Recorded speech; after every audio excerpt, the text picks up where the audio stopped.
السلام علیکم، welcome to my YouTube channel relation with Islam. امید کرتی ہوں آپ سب خیریت سے ہوں گے۔ آج کی اس ویڈیو کا ٹاپک ہے پابندی سے کیے جانے والے نیک عمل کا فائدہ۔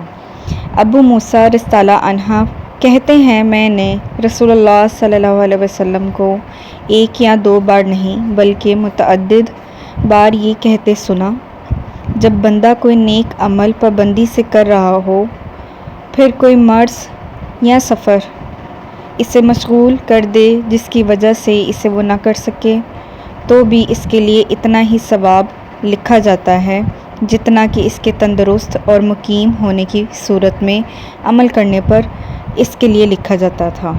دنیاوی زندگی کے ساتھ ساتھ اخروی زندگی کا سامان تیار کریں، نیک اعمال کریں۔ اللہ تعالی ہمارے نیک اعمال کو قبول و منظور فرمائے۔ ویڈیو پسند آئے تو ویڈیو کو لائک، شیئر اور کامنٹ ضرور کریں۔